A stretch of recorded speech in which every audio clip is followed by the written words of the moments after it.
We are going to create a typographic portrait by filling a portrait photo with text.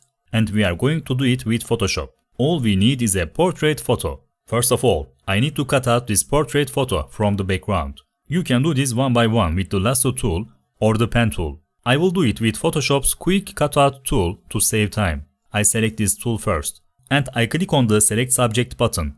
When I click on this, it will quickly make the selection. Let's click on the select and mask button and see if it cut out nicely. I think that's enough for this tutorial. I select layer mask among the output to options and click OK. This feature decouples the image for me and masks it automatically. So I paint the background a black color and our photo is ready to work with. But it's a color photo. Of course, there can be color photos. For now, I'm going to make this photo black and white. I click on the adjustment button and select black and white.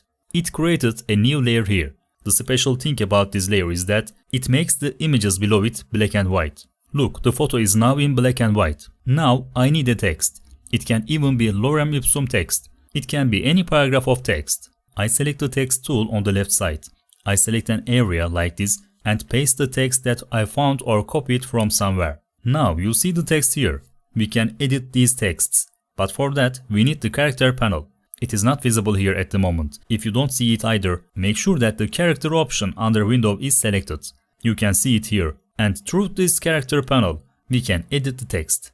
For example, we can change the size, we can make the line spacing wider or narrower, and so on. We can also change the font if we want. Let's leave it like this for now. We can edit it later. Now I need to move this text layer under the photo. I'm dragging it under the photo. The text is behind. I move over the portrait layer and right click and select create clipping mask. When I select this, the image and the text will be associated with each other. Now there are some features we need to pay attention to here. For example, if you think that the photo is not fully visible, you can thicken the font. For example, if you write with a thin font, it will appear this way. If you write with a thicker character, it will look like this. It all depends on what you want to do, where you want to get to. Let's make the font a little bit smaller. Look, as I make the font smaller, the portrait in the image becomes much more prominent. Let's enlarge it. This is how it looks when I enlarge it. Of course, when we enlarge it, we need to enlarge the line breaks at the same time. We can also click Auto, but sometimes Auto opens the line breaks too much. So we have to edit it manually. But I'm going to reduce the font size a little bit more. I'm going to make it 24 and I think the line spacing is a little bit too much for this font. So it needs to be reduced a little bit. Let's set it to be 20. Now there is one extra thing I want to show. We edit our text here, but the text is flat. Whereas there are curves on the photo, with Photoshop's displacement feature, we can arrange this text according to the curves on the photo. So here is what I'm going to do. First of all, I'm going to make a copy of the layer. I'm going to take this on top and we are going to give this photo a little bit of blur. This was decoupled with a mask. I'm going to unmask this and we are going to give it a little bit of blur by choosing Filter, Blur, Gaussian Blur. Adjust this to your preference. I'm going to click OK. I'm going to save this as a PSD through File and Save As. It doesn't matter what it's called.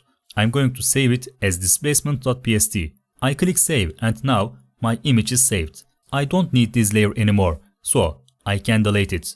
Now I click on the text and choose Filter, Distort and Displace. When I choose that, it will ask me a question. Since this is text, we can either turn it into a smart object or turn it into a normal layer. Let's turn it into a smart object. Then a window like this will appear. This is the window of the displace we chose.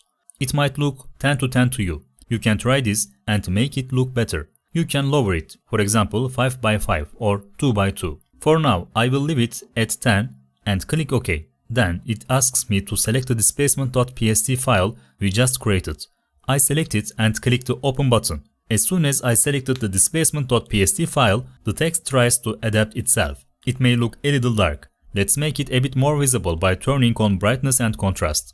If you have had problems like this and you don't like it, we will continue as follows. If you remember, we converted the text layer as a smart object. So, one of the important features of the smart object is that you can edit the effects you have given it. I double click on this place and here is the screen I just saw. Now I change it to 2 by 2 and I click the OK button. I select the displacement file and I click Open. See, when I selected this time it edited it in more detail. So what would happen if I made it 5? Let's try that right away. If I make it 5, it is like this. So the Displace feature analyzes the curves through the file we created and edit the text accordingly. If you want to modify this text because it's a smart object, you can double click on the layer and go into this text field and then you can edit it. Look, when I look closely at the photo, I think it looks pretty good. Of course, the better the quality of the photo, the better the result will be. I'm going to turn off the black and white again. And here is what it looks like in color. If you are bothered by these hard areas on the edges, I select the mask, I select the brush tool and I paint over them while the top layer is black. That's how it was and that's how we made it. Again, it's a matter of your preference. In this video, we created a creative image by associating portrait photos with text. We tried to create a typographic portrait. That's it for this video. I hope it was useful. If you like this video, don't forget to like and subscribe. I'll see you in the next video.